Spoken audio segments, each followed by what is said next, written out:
ఆ కృష్ణ భగవానుడు ధర్మరాజుతో మాట్లాడుతూ ఒక మాట అంటాడు. నువ్వు సంకల్పం చేశావు, చాలా బాగుంది, రాజసూయ మహాయాగం చెయ్యవలసింది. నువ్వు తప్ప రాజసూయ మహాయాగం చెయ్యగలిగినటువంటి ప్రజ్ఞావంతులు ఎవరూ లేరు. అంతటి విశేష శ్రీముషి విభావ సంపన్నుడవు. నలుగురు తమ్ములు విశేషమైనటువంటి బలము కలిగినటువంటి వాళ్ళు. కాబట్టి నువ్వు చెయ్యి. కానీ ఒక్కటి గుర్తుపెట్టుకో, రాజసూయ మహాయాగాన్ని సంకల్పం చేసి అన్ని దిక్కులకు 4 దిక్కులకు నీ నలుగురు తమ్ముళ్ళని పంపే ముందే రహస్యంగా ఒక వ్యక్తిని మట్టు పెట్టేయాలి. ఆ వ్యక్తిని మట్టు పెట్టకుండా రాజసూయ మహాయాగ సంకల్పం నువ్వు చేస్తే నెరవేరుతుందని నేను అనుకోను అన్నాడు. ధర్మరాజు గారు ఉలిక్కిపడ్డాడు. ఎవరా వ్యక్తి? అంత ప్రమాదాన్ని తెచ్చిపెట్టగలిగిన వాడెవరు? అంతటి బలసంపన్నుడెవరు? ఎందువల్ల అటువంటి పరిస్థితి ఉత్పన్నమైందో నాకు చెప్పవలసింది అని అడిగాడు. కృష్ణ పరమాత్మ చెప్పడం ప్రారంభం చేశారు. ఒకానొకప్పుడు పరశురాముడు క్షత్రియులందరినీ కూడా సంహరించాడు. అందరూ క్షత్రియుల్ని సంహరించినటువంటి కారణం చేత భూమి మీద 2 క్షత్రియ వంశాలు మిగిలిపోయాయి. ఒకటి ఇక్ష్వాకు వంశం, రామచంద్ర ప్రభువు పుట్టినటువంటి వంశం. రెండవది ఐల వంశం. ఇలా అని ఆమె పురూరవుణ్ణి కంది. కొంతకాలం సుధన్వుడు అన్న పేరుతో మగపిల్లవాడిగా, కొంతకాలం ఆడదిగా ఉండవలసి వచ్చింది. ఆయన ఆడపిల్లగా పుట్టి వశిష్ఠ మహర్షి అనుగ్రహంతో సుధన్వుడు అన్న పేరుతో పురుషుడయ్యాడు. ఆయన ఒకానొకప్పుడు ఒక వనంలోకి వెళితే పార్వతీ పరమేశ్వరుడు క్రీడిస్తున్న సందర్భాన్ని చూసిన కారణం చేత, పార్వతీదేవి యొక్క శాప కారణం చేత మళ్ళీ స్త్రీగా మారిపోయాడు. స్త్రీగా మారిపోయినప్పుడు ఆయన పేరు ఇల. ఆ ఇలని బుధుడు చాలా సంతోషించి భార్యగా స్వీకరించాడు. బుధుడికి భార్య అయినప్పుడు ఆ ఇలకి కొడుకు పుట్టాడు. అతని పేరు పురూరవుడు. అతను షట్చక్రవర్తులలో ఒకడు. ఆ పురూరవుణ్ణి కన్న తర్వాత మళ్ళీ ఆ ఇలా బాధపడింది. అరే, నేను ఇలా ఆడదానిగా ఉండిపోవలసి వచ్చింది అని మళ్ళీ వశిష్ఠుడిని ప్రార్థన చేసింది. వశిష్ఠుడు మళ్ళీ వచ్చి పరమశివుణ్ణి ప్రార్థన చేశాడు. నా శిష్యుడు సుధన్వుడు ఇలాదేవిగా ఇలా ఆడదానిగా ఉండిపోయాడు, అనుగ్రహించవలసింది అని.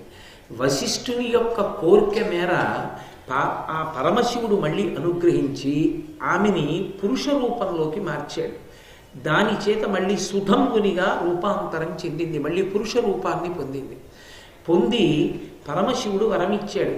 ఈమె కొంతకాలం 1 నెల స్త్రీగా ఉంటుంది, కొంతకాలం 1 నెల పురుషుడుగా ఉంటుంది. పురుషుడుగా ఉన్నప్పుడు రాజ్యపాలన చేస్తూ ఉండేవాడు. స్త్రీగా ఉన్నప్పుడు ఇలా అన్న పేరుతో సింహాసనానికి దూరంగా ఉంటుండేవాడు. అలా ఉన్నటువంటి ఇలాదేవి యొక్క సంతానముతో కూడుకున్నటువంటి వంశం ఏది ఉన్నదో ఆ వంశమునకు ఐల వంశము అని పేరు. ఆ ఐల వంశము, ఇక్ష్వాకు వంశము, ఈ 2 వంశములే రాజవంశములు. పరశురాముడు మిగిలినటువంటి క్షత్రియులందరినీ కూడా తన యొక్క గొడ్డలి చేత సంహరించాడు, తన పరశువు చేత. ఇక తర్వాత వచ్చినటువంటివి భోజ, యదు వంశములు. ఈ భోజ, యదు వంశముల వలన 14 వంశములు ఏర్పడ్డాయి. ఇది కాక ఇక్ష్వాకు వంశము, ఐల వంశము వలన 101 వంశములు ఏర్పడ్డాయి. మొత్తం 135 రాజవంశాలు ఉన్నాయి. ఈ 135 రాజవంశాలకి చెందినటువంటి సుక్షత్రియులైనటువంటి రాజుల్ని కూడా జరాసంధుడు ఓడించాడు. ఓడించడం కాదు, ఈ రాజులందరినీ కూడా నిర్బంధించి తీసుకెళ్ళి తన దగ్గర ఉంచుకున్నాడు. కారాగారంలో ఉంచుతాడు. కారాగారంలో ఉంచి ఒక్కొక్క రాజుని ప్రతిరోజు తీసుకొస్తాడు. తీసుకొచ్చి భైరవ పూజ చేసి ఆ రాజుని బలిస్తాడు. కాబట్టి సుక్షత్రియులందరూ జరాసంధుడి చేత ఓడింపబడ్డారు. జరాసంధుణ్ణి గెలవడం అంత తేలిక కాదు. ఎందుకు కాదు అంటే జరాసంధుడికి వరం ఉంది. ఆయన ఏ ఆయుధము చేత మరణించాడు. ఆయన ఎలా మరణించడో అలా ఆయనకి సోదరతుల్యులై సహాయం చేసినటువంటి వాళ్ళిద్దరు ఉన్నారు యుద్ధంలో. హంస ఢిబకులు అంటారు వాళ్ళని. ఆ హంసుడు ఢిబకుడు వాళ్ళిద్దరూ కూడా ఆయుధం చేత సంహరింపబడరు. జరాసంధుడు, హంస ఢిబకులు, వీళ్ళని సంహరించేవాడు లేడు. ఈ ముగ్గురు కాక సర్వసైన్యాధ్యక్షుడుగా శిశుపాలుడు ఉన్నాడు.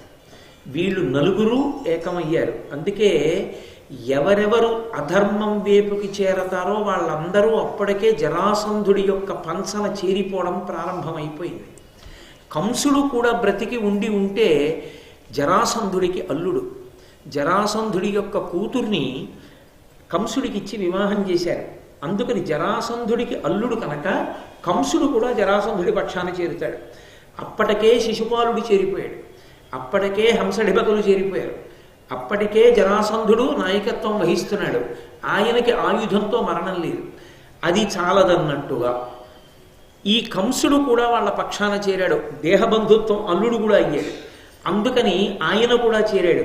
ఇంతమంది ఒక పక్కన చేరితే వీళ్లతో పాటు పూతన, శకటాసురుడు, తృణావర్తుడు మొదలైనటువంటి రాక్షసులందరూ చేరితే కురుక్షేత్ర సంగ్రామ సమయానికి ఎంత భయంకరమైన పరిస్థితి ఉత్పన్నమవుతుందో చూడండి. అందుకే కంసుణ్ణి చంపేశాడు కృష్ణ పరమాత్మ. ఒక్కొక్కరిని మిగల్చకుండా కురుక్షేత్ర సంగ్రామం రావడానికి ముందే సంహరిస్తూ వెళ్ళిపోయాడు. ఈ జరాసంధుడు శ్రీకృష్ణ పరమాత్మ మీద విశేషమైనటువంటి క్రోధాన్ని పెంచుకున్నాడు.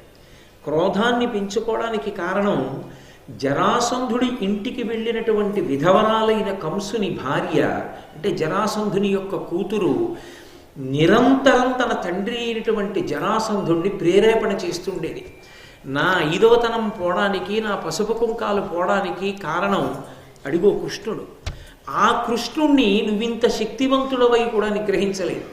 కాబట్టి నువ్వు వెళ్ళి కృష్ణుణ్ణి నిగ్రహించి, ఓడించి, బంధించి సంహరించవలసినది అని ప్రేరేపిస్తుండేది. ప్రేరేపించిన కారణం చేత జరాసంధుడు కృష్ణుణ్ణి నిద్రపోనిచ్చేవాడు కాడు. ఎప్పుడూ కృష్ణుడి మీద దండయాత్ర చేస్తుండేవాడు. ధర్మరాజు గారితో కృష్ణ పరమాత్మ ఈ కథంతా చెప్తున్నారు. చెప్తూ ఇప్పుడు భూమండలం మీద సుక్షత్రియ వంశాలు లేవు. ఉన్న సుక్షత్రియ వంశాలకు చెందిన 135 వంశాల రాజులు కూడా జరాసంధుడి దగ్గర బంధీకృతులై ఉన్నారు. అధార్మికంగా వాళ్ళందరూ భైరవ పూజలో రోజుకొక్కడు బలిపెట్టబడుతున్నాడు. ప్రకటనంగా ఇప్పుడు నేను ముందు జరాసంధుడిని చంపేస్తాను అని ప్రకటించి యుద్ధానికి వెళ్ళొచ్చు. కానీ అలా ప్రకటించి యుద్ధానికి వెడితే జరాసంధుడి పనుపున చేరిపోవాలనుకున్న వాళ్ళందరూ చేరిపోతారు. అథవా దుర్యోధనుడి సహాయం అందించినా ఆశ్చర్యం లేదు. పాండవుల మీద కక్ష ఉంది కాబట్టి ప్రకటనంగా జరాసంధుడిని చంపకూడదు. చాలా రహస్యంగా చంపాలి. జరాసంధుడికి కూడా తెలియకూడదు. చంపడానికే మేము వెళ్ళాము అక్కడికి. అంత కాపట్యంతో చంపవలసి ఉంటుంది. ఎందుకని అధర్మాన్ని పెంచి పోషిస్తున్నటువంటి వాణ్ణి తొలగించడం అవసరం. అందుకని రాజనీతి యందు అంతర్భాగం.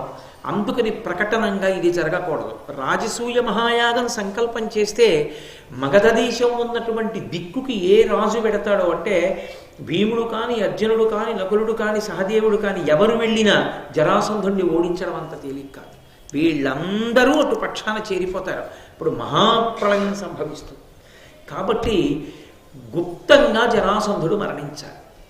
ఇత పూర్వమే నేను హంసడిబకుల్ని మాయోపాయంతో సంహరించాను యుద్ధంలో.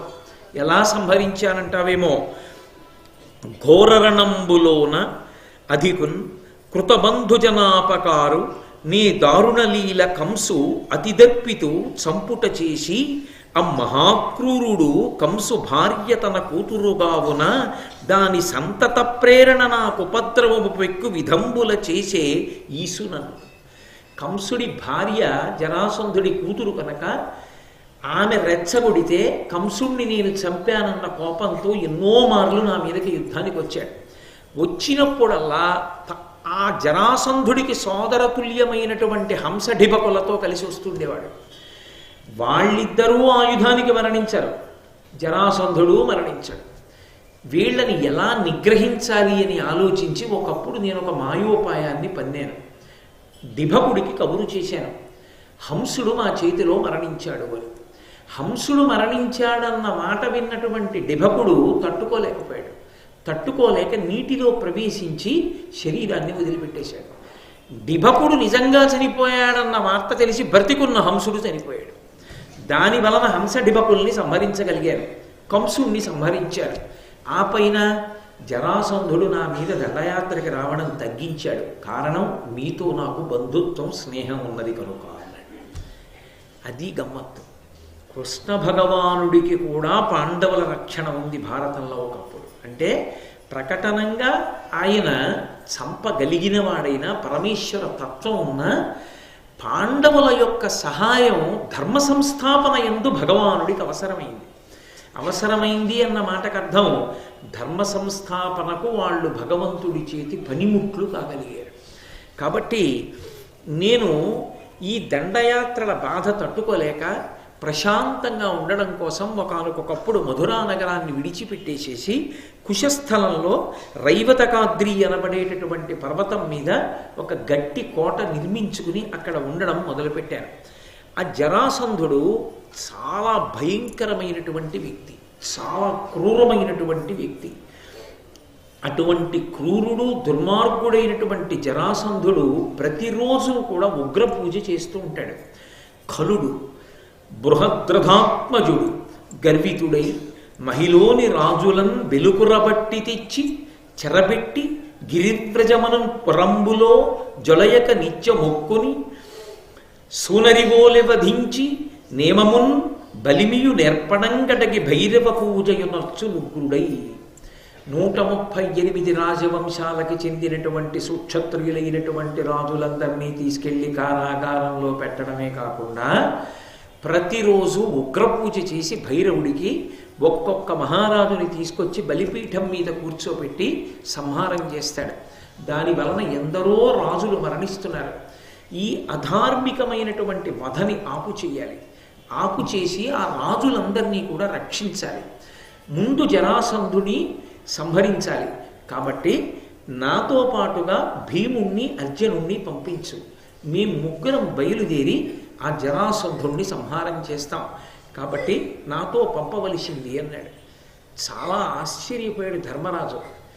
ఇంత గొప్పగా నువ్వు ఒక వ్యక్తిని సంహరించడానికి కాపట్యంతో మారువేషాలతో వెళ్ళవలసినటువంటి అవసరం ఉన్నదని ఉగ్గడిస్తున్నావంటే జరాసంధుడికి అసలు ఇంత భయంకరమైనటువంటి ప్రతాపం ఎలా వచ్చింది? ఎక్కడ నేర్చుకున్నాడు?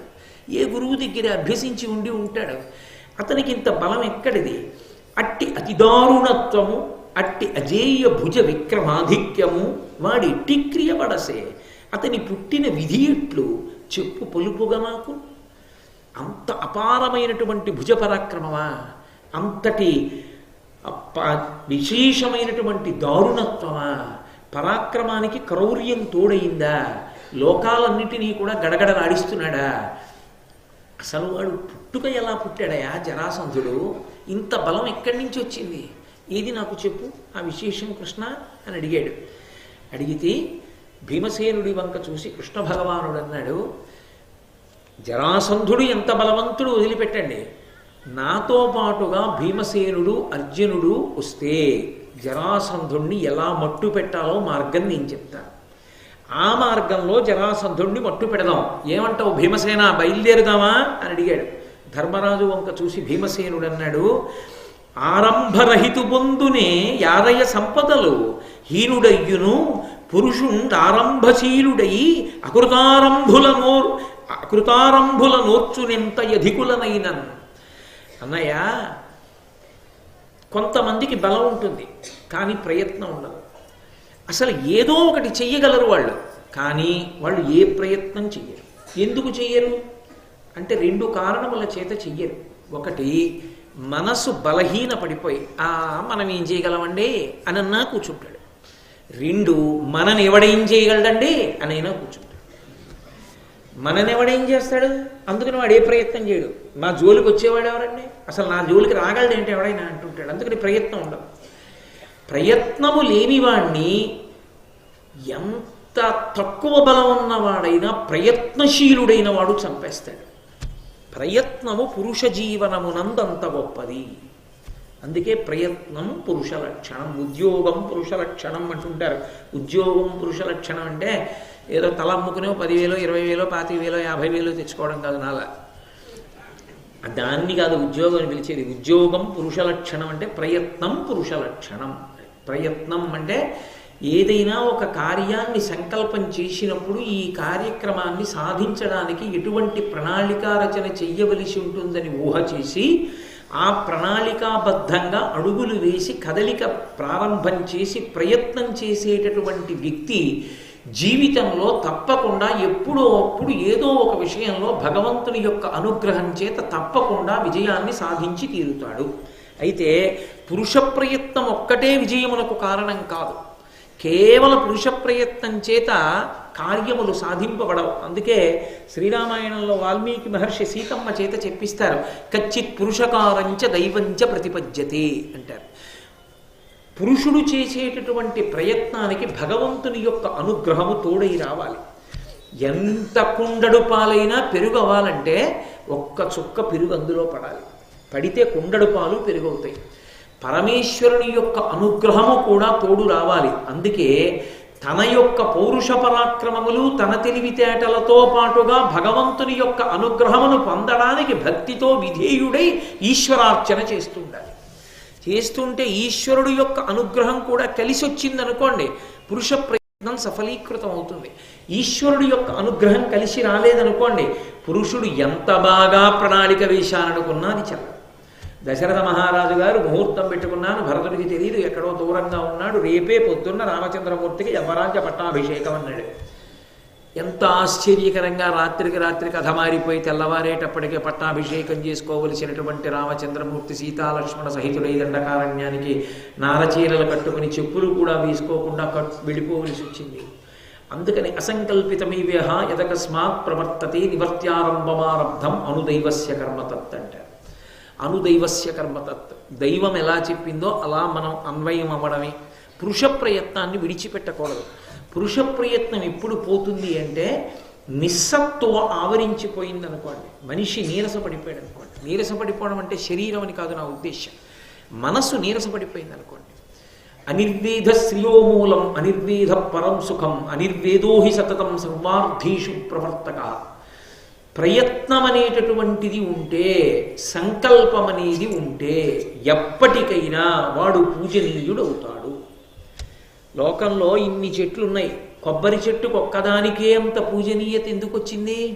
భూలోక కల్పవృక్షం అని పిలిచి, పూర్ణకుంభం అంటే కొబ్బరి బొండమే, ఓ కొబ్బరికాయ కొట్టాలంటే కొబ్బరికాయే, ఓ శుభకార్యం జరిగిందంటే కొబ్బరాకుల చాపే, ఏదైనా మంచి మంగళ క్రతువు జరుగుతోందంటే స్తంభానికి కొబ్బరాకులు కట్టడమే. ఎక్కడిది కొబ్బరికి అంత గౌరవం అంటే ఒక్కటే దాని గౌరవానికి కారణం. లోకంలో అన్ని చెట్లు నీళ్లు పోస్తే నీళ్లు తాగి బతుకుతాయి. ఆ నీటి యొక్క విలువ ఎంత గొప్పదో గుర్తుపెట్టుకుంది కొబ్బరి చెట్టు. అందుకే చుక్క చుక్క చుక్క చుక్క చుక్క చుక్క భూమిలోంచి లాగి నెత్తి మీద పెట్టుకుంది బొండంలో నీళ్ళని. కృతజ్ఞతాభావముతో ప్రయత్నం ప్రారంభించిన కొబ్బరి చెట్టు ఆనాటి నుంచి ఈనాటికి ఏనాటికి చుక్క చుక్క ఎట్నుంచి లాగుతోందో, ఎప్పుడు బొండంలో పోసిందో, ఎప్పుడంత అద్భుతంగా దాచిందో ఎవరికీ తెలియదు. పసిపిల్లల నుండి వృద్ధుల వరకు జీర్ణమైపోతాయి. కాబట్టి ప్రయత్నం, అసలు ప్రయత్నం అనేటటువంటి దాని ఎందే సమస్త ప్రపంచము వర్ధిల్లుతోంది. ఆ ప్రయత్నం అన్నది లేదనుకోండి, అసలు మనిషి జీవితానికి అభివృద్ధి అన్నది ఉండనే ఉండదు. అందుకే దానికి ప్రత్యక్షమైన ఉదాహరణ ఏది? చెట్టే. చెట్టు కన్నా గొప్ప ఉదాహరణ ఉండదు. ఒకడు చెట్టు వేస్తాడు, ఆ చెట్టు వేసినప్పుడు అంకురం వస్తుంది, మొక్క అవుతుంది.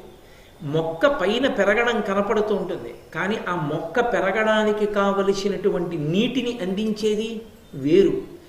మొక్క తెలుస్తోంది, పైన చీడ పడితే తెలుస్తుంది, ఆకు రాలితే తెలుస్తుంది, గొంగళీ పురుగులు పట్టుకుంటే తెలుస్తుంది. వేరు నీటి వైపుకి ఎడుతోందో వెళ్ళటలేదో ఎవరికి తెలుసు? కటిక చీకట్లో వేరు నీరు వెతుక్కుంటూ వెడుతుంటుంది. ఓ బండరా ఎడ్డొస్తుంది, నువ్వు తొలగిపోని పేచీ పెట్టుకోదు, చాలా ఒడుపుగా బండరాతిని చుట్టుకుని దాని పక్క నుంచి వెళ్ళిపోతుంది. కటిక చీకట్లో గాజు పెంకుల్ని దాటుకుంటూ, రాళ్ళు దాటుకుంటూ నీటి కయ్య ఎక్కడుందో అక్కడికి వెళ్ళి నీటి ఒడ్డున కూర్చుని నీరు లాగి చెట్టుకి ఇస్తుంది. ఈ నీరు తాగి చెట్టు పెరుగుతుంది. ఆ వేరు నీటిని లాగలేకపోతే చెట్టు చచ్చిపోతుంది. కనపడే చెట్టు యొక్క గొప్పతనం కనపడనటువంటి చీకట్లో ప్రయాణం చేసి ప్రయత్నం చేస్తున్న వేరు మీద ఆధారపడి. ప్రయత్నం ఎక్కడుందో అక్కడ విజయం ఉన్నదన్నయ్య. అప్రయత్నంగా కూర్చున్న వాణ్ణి ప్రయత్నంతో ఉన్న పురుషుడు కొట్టడం తేలిక. కృష్ణ భగవానుడు వంటి వ్యూహరచన నైపుణ్యం ఉన్నటువంటి వ్యక్తి యొక్క నాయకత్వం మనకుండగా, పక్కన తమ్ముడు అర్జునుడు ఉండగా, పైన నీ ఆశీర్వచనం ఉండగా, జరాసంధుడే పాటి తప్పకుండా మేము మట్టు పెట్టగలం. కాబట్టి అన్నయ్య, జరాసంధుడు ఎంత గొప్పవాడు, ఎటువంటి పుట్టుక ఉన్నవాడు, ఎలా బలం వచ్చింది పక్కన పెట్టు. ప్రయత్నం గొప్పదన్నయ్య, ఆ ప్రయత్నం చేత సాధిస్తాం. అది భారతంలో మెరుపులు. భారతం ఎందుకు వింటారు, భారతం ఎందుకు చదువుకోవాలి అంటే ఈ మెరుపుల కోసం చదువుకోవాలి, ఈ మెరుపుల కోసం వినాలి. ప్రయత్నశీలత అన్నది ఎంత అవసరము అనేటటువంటి దాన్ని తెలుసుకోవడానికి పనికొస్తుంది. నిజంగా మీరు ఆలోచన చెయ్యండి. ఇదే నిరాశావాదాన్ని కానీ వాళ్ళు చూస్తే, జరాసంధుడు అంత గొప్పవాడంటున్నారు, 135 మంది రాజవంశాలకు చెందినటువంటి రాజులందరినీ కారాగారంలో పెట్టాడంటున్నారు, శిశుపాలుడు సైన్యాధ్యక్షుడుగా ఉన్నాడంటున్నారు, తీరా మనం వెడుతుండగా జరాసంధుడి మీద యుద్ధానికి ఎడుతున్నామని ఎక్కడైనా చిన్న పెసరు పొగ బయటికి వస్తే దుర్యోధనుడు పైకి కనపడకుండా సహాయం జరాసంధుడికి అందించి ఇది పెద్ద ప్రళయం కింద, యుద్ధం కింద ప్రారంభమైతే ఉన్న రాజ్యం కూడా ఊడిపోతే, ఇన్నాళ్ళు ఎక్కడో ఏకచక్రపురంలో భిక్షాటన చేసి బతికాం, ఇప్పుడు మళ్ళీ ద్రౌపదీదేవితో కలిసి 5గురం ఏ భిక్షాటన చేస్తాం, ఎందుకు వచ్చిన కూడా ఇప్పుడు ఆ రాజసూయాగం చేయకపోతే వచ్చిన నష్టం ఏమిటి, ఇన్నాళ్ళు నా నాన్నగారి యమలోకంలో ఆ యమసభలో ఇంకొన్నాళ్ళు ఉండనివ్వండి, తర్వాత చూద్దాం, కొంచెం మంది ఉంచుకోనివ్వండి అంటాడు. అది నిరాశావాది అనేటటువంటి మాట. ప్రయత్నం పురుష లక్షణం. ప్రయత్నం చేద్దామన్నాయా, మన ప్రయత్నాన్ని మనం పరమజాగరూకతతో చేద్దాం. జరాసంధుడి బలం వింటానంటావా, విను, మంచిదే. జరాసంధుడి బలం విని మనం మాత్రం భయపడకూడదు. జరాసంధుడు ఎంత బలవంతుడైనా కానీ దాన్ని మట్టు పెట్టడానికి మనకు నాయకుడు ఉండగా బెంగెందుకు. ప్రయత్నం చేద్దామన్నాయా, ప్రయత్నం ఉన్న చోట విజయం సాధిస్తాం తప్పకుండా.